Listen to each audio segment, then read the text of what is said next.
ठीक है।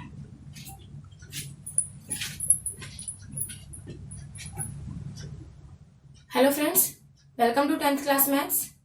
इससे पहले हम थ्योरम 6.3 कर चुके हैं। आज हमें करनी है थ्योरम 6.4। देखिए, यदि दो त्रिभुजों में एक त्रिभुज की भुजा दूसरे त्रिभुज की भुजा के समानुपाती हो, दो ट्रायंगल्स आपको दिए हुए हैं A B C D E F. समानुपाती का मतलब आप समझते हैं, ठीक है। प्रोपोर्शनल, एक इक्वल अनुपात में, तो क्या होता है, उनके संगत कोण बराबर होते हैं। और अगर ऐसा होता है तो ये किसकी जो प्रॉपर्टी है, त्रिभुज क्या होंगे, समरूप होंगे, ठीक है। देखिए, if in two triangle sides of one triangle is proportional to side of, ये साइड इसके प्रोपोर्शनल है, मतलब क्या होगा, A B over DE is equal to A C over D F equal to B C over E F. ये है इसका मतलब, ठीक है। आपको क्या कर बताना है, then there corresponding angles are equal. Corresponding angles, angle A इसके, बी इसके एंड सी इसके। आपको प्रूफ करना है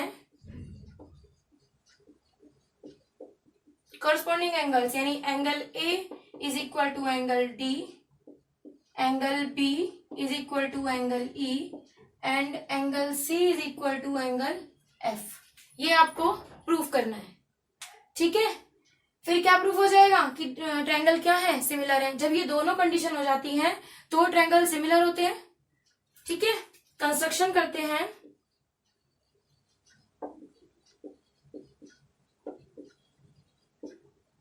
कंस्ट्रक्शन करेंगे, ए बी के बराबर यहां पे कट करेंगे डीपी एंड एसी के बराबर इधर कट करेंगे क्यू, डी क्यू, ठीक है। क्या, A B is equal to DP cut, A B is equal to DP and A C equal to D Q. फिर क्या कर दिया, ज्वाइन कर दिया किसको, पी क्यू को। ये आपका क्या हो गया, कंस्ट्रक्शन हो गया, ठीक है। कंस्ट्रक्शन हो गया। अब दो ट्रायंगल हो गए A B C and D P Q. Proof में चलेंगे, ठीक है। क्या, in triangle A B C and D P Q, ठीक है। देखिए, ए बी किसके इक्वल है, डीपी के। ए बी किसके इक्वल है, डीपी के। और ए सी किसके इक्वल है, डी क्यू के। यहां तक आपको समझ में आ रहा है। A B equal to DP and A C equal to D Q, किससे, बाय कंस्ट्रक्शन, ठीक है। A B over DE is equal to A C over D F. A B over DE is equal to A C over D F. ये आपको given है, given है, ये हमें दिया हुआ है। अगर मैं इस ए बी की जगह डीपी लिख दूं, DP over DE is equal to A C की जगह क्या, D Q over D F. DP over DE is equal to D Q over D F, ये लिख दिया मैंने। अब मुझे बताओ, भी हमने इससे पहले पढ़ा था दो चीजें। अगर ये लाइन किसी ट्रायंगल में इस तरीके से दोनों पैरेलल हैं तो इनको हम प्रोपोर्शन में लिख सकते हैं, ठीक है। और इसके कन्वर्स में क्या किया था कि अगर ये प्रोपोर्शन में इक्वल है तो लाइंस क्या हो जाएंगी, पैरेलल हो जाएंगी। Then by converse of BPT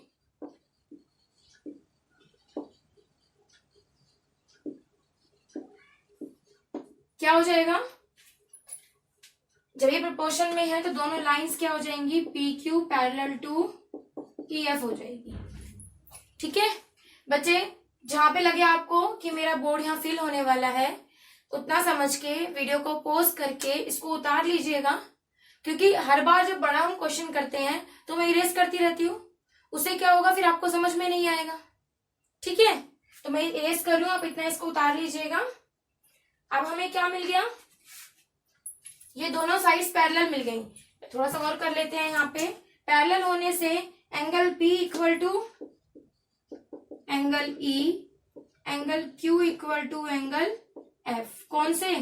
corresponding angles.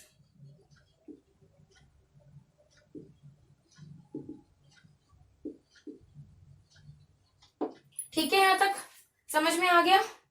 अब मुझे एक बात बताइए, देखो हमने लिया त्रिभुज डी पी क्यू, त्रिभुज ए बी सी हमने इसमें लेके चले थे। हम इस त्रिभुज में हमने ये चीजें ली थी, इस त्रिभुज के अंदर हमने ये चीजें ली थी, है ना। अब देखो मुझे बताओ कि मैंने इसका यूज किया, लेकिन इसका यूज करने से हम इस त्रिभुज पे पहुंच गए ना, इस बड़े वाले पे, साथ साथ हम इस बड़े पे पहुंच गए ना, क्योंकि मैंने ए बी को किसके इक्वल रख दिया, डीपी के, और एसी को रख दिया पी डी क्यू के। तो हम इस वाले त्रिभुज पे भी तो आ गए, बड़े वाले पे। तो हम यहाँ ए बी सी ना रह के त्रिभुज कौन सा आएगा, DP Q and D E F. क्या हो गए, ये समरूप हो गए, सिमिलर हो गए। किस रूल से? एंगल एंगल प्रॉपर्टी से, सिमिलरिटी की एंगल एंगल प्रॉपर्टी से,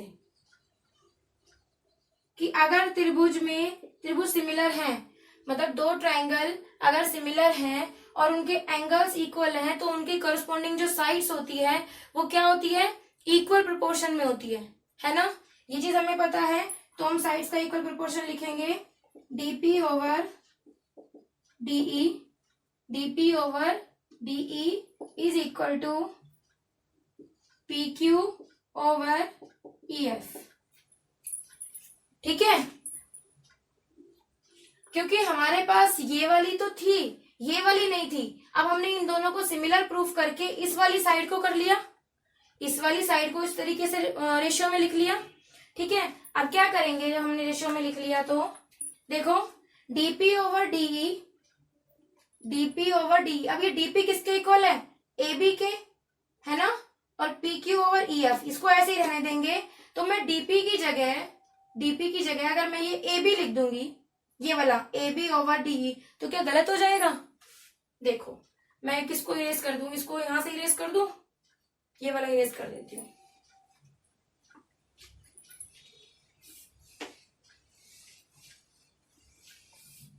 दोबारा देखो,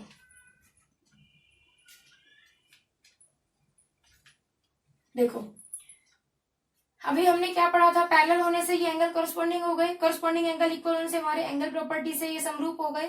समरूप में आप इस तरीके से भी देखो, हमने पहले जब पढ़ा था, जब मैंने स्टार्टिंग में आपको सिमिलर समझाया था, तब बताया था कि अगर उसके कॉरस्पॉन्डिंग एंगल्स इक्वल हो जाए और अगर त्रिभुज समरूप है, समरूप त्रिभुज के कॉरस्पॉन्डिंग एंगल्स और जो साइड्स होती हैं वो इक्वल प्रोपोर्शन में होती है साइड्स, है ना।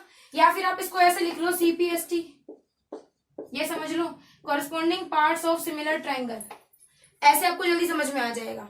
Corresponding parts of similar triangle, जैसे corresponding part of congruent triangle होता है, उसी तरीके से।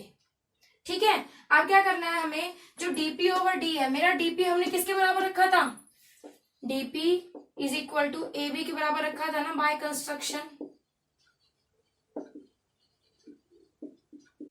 कंस्ट्रक्शन से DP equal to A B equal हो गया। ठीक है, अब देखो मेरे पास यहाँ पे जो है ये A B over DE equal to P Q over E F आया है। ठीक है, DP equal to A B है जो, अगर मैं इसको डीपी ओवर डीई को लिख दूं ए बी ओवर डीई, लिख सकती हूँ ना, क्योंकि ये रीजन हो जाएगा कंस्ट्रक्शन वाला। और अब मैं ए बी ओवर डीई को अगर मैं ये लिखना चाहूं बी सी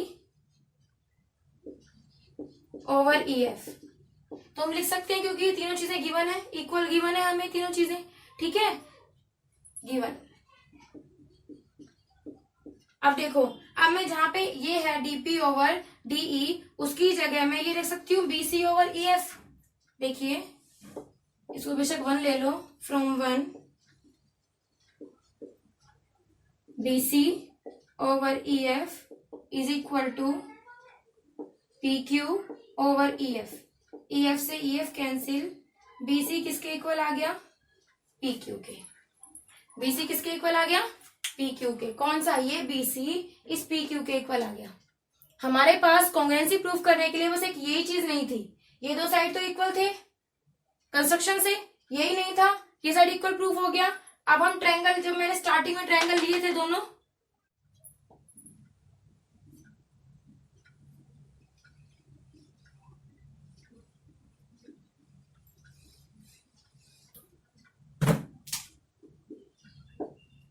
स्टार्टिंग में कौन से ट्रायंगल लिए थे हमने?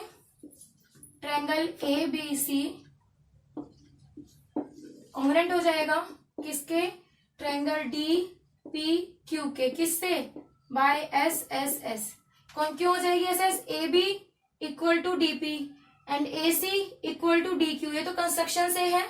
और जो BC इक्वल टू PQ अभी हमने यहाँ पे प्रूफ करी है, ठीक है ना। स्टार्टिंग में ले ली थी ये दो ट्रायंगल तो मैंने, तो वो क्या हो गए? अब ट्रिपल S से कॉन्ग्रुएंट हो गए, कॉन्ग्रुएंट हो गए, यानी angle A is equal to angle D, angle B is equal to angle P, angle C equal to angle Q by CPCT, corresponding part of congruent triangle.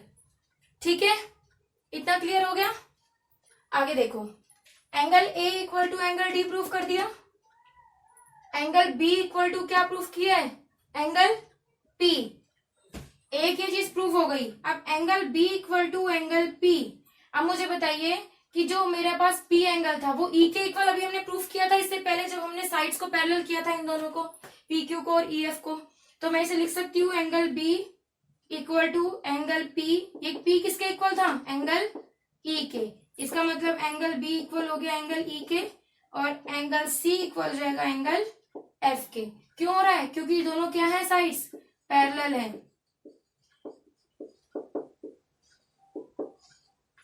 समझ आई बात? Proof क्या करना था? Angle A equal to angle D, angle B equal to angle E and angle C equal to angle F, and hence triangles are similar। त्रिभुज क्या है? समरूप है। क्लियर हो गया? समझ आया आपको?